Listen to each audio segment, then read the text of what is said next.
Dun dun, this is Hudson Vintage. This week on Friday Finds, we are doing high-end vintage sterling silver jewelry. And this is not the jewelry that comes out of a jar in a thrift store. These are the special pieces, the high-end pieces. These are all from my personal collection. This is just what I was able to pull. It's not all of the high-end designers. I'm sure there's others, but these are the ones you need to know about that you might not know about. As usual, I try and find the more rare and interesting kind of under the radar designers. And if you see something you like, please email me, hudsonvintage@me.com. I had no time to put anything on the website this week because of the PG&E power outage, and I am a team of one and I can't do everything. If you see something you like, email me, hudsonvintage@me.com. Also, you can email me there if you have any questions about any vintage jewelry that you have, if you need something identified or attributed or evaluated. And also there's a Patreon, there's membership. If you want to join, you can do that through Patreon. And there's Instagram and Facebook.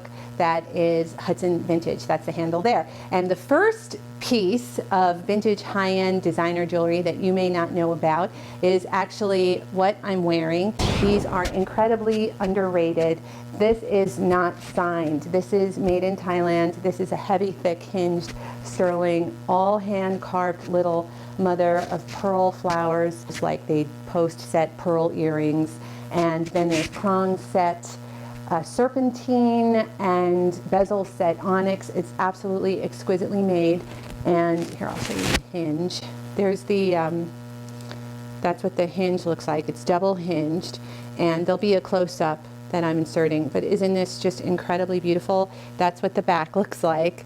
But that's Thailand, and there was really good quality things from the 1980s and 1990s that came out of Thailand. Number two in vintage sterling silver designer jewelry that you may not be aware of is my absolute all-time favorite living designer, Betty Cook. This is a Betty Cook necklace. This is sterling and amber, and you'll notice that there's one long one here and then some shorter ones. She's a modernist jewelry designer or sculptor, and she works in very precious metals now. She does a lot of gold, she does ebony wood, she does sterling, and she's been around, I think, since the 1970s. And this is worthy of investment. And if you see something like this and you're not sure about it, it is an absolute score. Betty Cook jewelry is in museums and it's highly valuable. These are some earrings also from Betty Cook that I own, that I love dearly. Look how clean, perfect, modernist, really, really beautiful. Next up, number three in vintage high-end jewelry designers that you need to know about is from the mid-century era. His name is Henry Stieg, and this is handmade Henry Stieg. These are not always the easiest signatures to find. This is signed. You can spot the sterling a lot easier than the signature. I put it on the neck. This is completely hand wrought, and the signature of Henry Stieg jewelry is this little kind of double ball connectors that he used, that he hand wrought with the metal. And every single surface here, every single bit of the surface was done by his hand. And he was part of the Modernist School of the mid-20th century. Number four is old Chinese sterling, not the new contemporary stuff that says made in China on the clasp of, you know, a box chain. The older stuff, the high Art Deco stuff. This is antique Chinese, this beautiful ring. This is a giant amethyst cabochon. This is all filigree work, milligrane work, and this is a very large ring size because women wore them over gloves. And this is something that you want to take care of. This is definitely heirloom quality sterling, even though it's made in China. And the same goes for this. You'll often see these with different color enamels. These are sterling clip-ons with carved amethyst cabochons. And there's one more Chinese piece I want to show you that's even older. This beautiful thing. This is antique Etruscan revival Chinese silver, and it's a higher grade silver than 925. And it's exceptionally beautiful. You can see the Art Deco influences. Dare I put it on? Once I get it on, I won't be able to take it off. That's what that looks like. Isn't it gorgeous? And this is great for layering with other things. And this is highly valuable, and you wouldn't necessarily know because it's not marked anywhere. And it looks like it could almost be costume, but it's old Chinese Etruscan filigree and millgrain. And it actually is very similar. This is also called canatelli jewelry, which is the Italian name for it. It's the Modernist School out of Israel. And I have two pieces to show you from that school, and this is the first one. This is made by an artist named Shula Sheck, and this is solid, heavy sterling. And her signature was that she strung things from the bottom, and this is a common Israeli motif. This is what you would call the hand of friendship or the dove of peace, and it's a dove that is made out of a hand, or is the shape of a hand that is also a dove. And it's on a gorgeous chain. It doesn't come off the chain. It's original to the piece. There it is. Isn't that beautiful? That's Shula Sheck, Israel. And then I have another piece. Israel also did a lot of, in the Modernist School, a lot of electroform. And so there's this, and this is signed Ashby, and this is also vintage 1980s, and it's a beautiful chunky bangle. And this has two doves that are made out of hands that are clasped in friendship. Right, so just a beautiful motif, and that's out of Israel's Modernist School. Number 6 is Angela Cummings, definitely something to be aware of. Those of you that know Tiffany are familiar with Angela Cummings. She did design for Tiffany, and she also did her own studio work. And these are vintage Angela Cummings cushion-shaped square earrings. They're signed Angela Cummings. And then this is an example. I own a piece of Angela Cummings Tiffany. And this, of course, is not indicative of, you know, the top customer at Tiffany the day that this was bought. This is just a little barrette, and it's inlaid black and gold, and it's really beautiful. This is, you know, she was also very modernist, and she still has her studio today, I believe. And it's just a lovely little memento of, you know, a luxury hair ornament from Tiffany, and it's signed Angela Cummings. So be on the lookout for Angela Cummings sterling as well. Number 7 is 1940s Boucher Vermeer, and this is what that looks like. This is exquisitely made. I wish you could feel the weight of this. This is gold over sterling with the square cut blue crystal, just really lovely. Faux pearls, you know, the size of it is great and very wearable today. And then it also, they have the earrings as well, because they did parures back then. So just gorgeous, gorgeous set.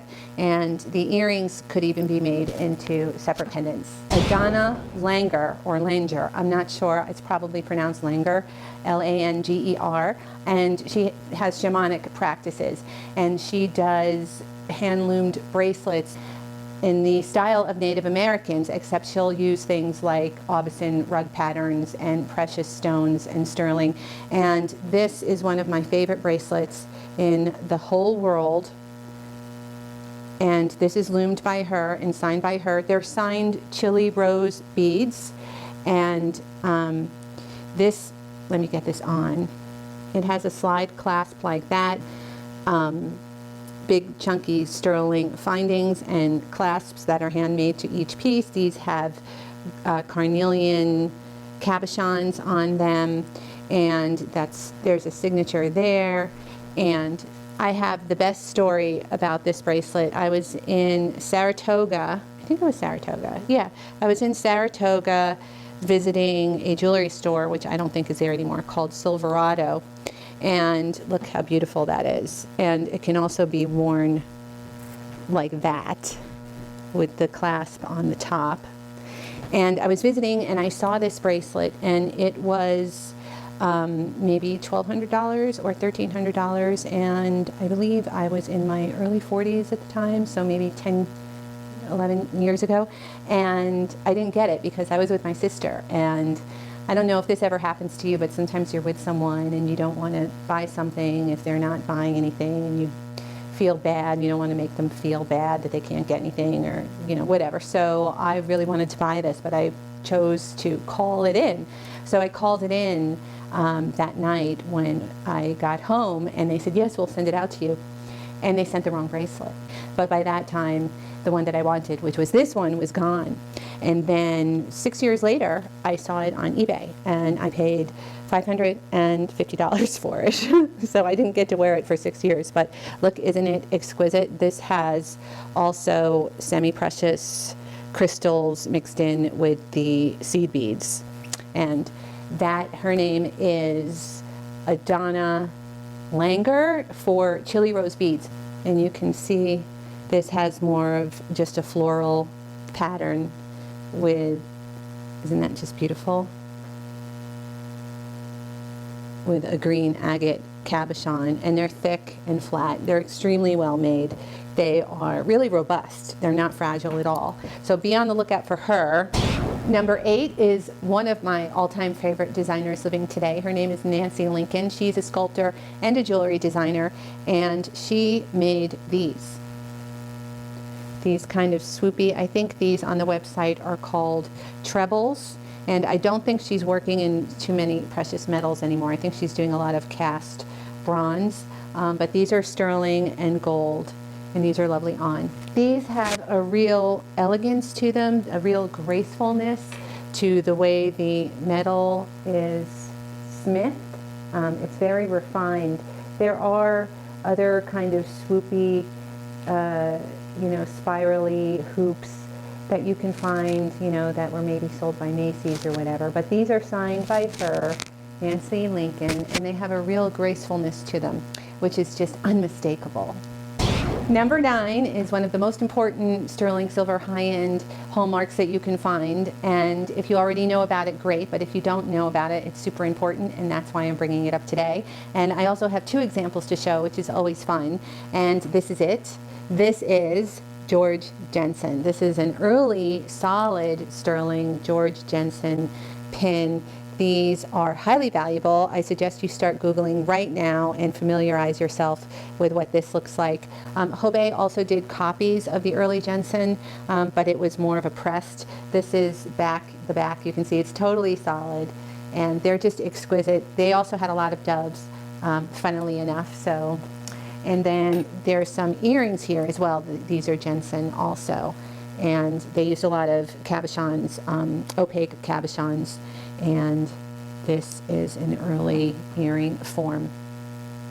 Finally, number 10 is, of course, Tiffany sterling. I bought this the day I got my job in Trump Tower. I went for my second interview at Charles Jourdain there in my 20s, and I still have the original bag. And I bought this for myself. Again, I wasn't the top customer in Tiffany that day, but I'm glad I got it. This is an original Elsa Peretti sterling bean. And these you have to be careful. There's many, many knockoffs of these, as well as the Paloma Picasso jewelry for Tiffany. So you have to be careful about that. But this is pretty much what an original, authentic Tiffany looks like. And I will show a close-up of the back of it as well. And thank you so much for watching. Next week, definitely 2 videos. I was completely sidetracked. I have no team. It's just me. So just 1 video this week. Next week, we'll be back to 2 videos. Please click like, subscribe, ring the bell, hit applause if you want to support the channel. Or if you'd like to join for the $15 membership, you get a free or an included identification evaluation. You get 1 a month at the $15 tier. Thank you again. Oh, and the links are below. Thank you so much again for watching. See you next time.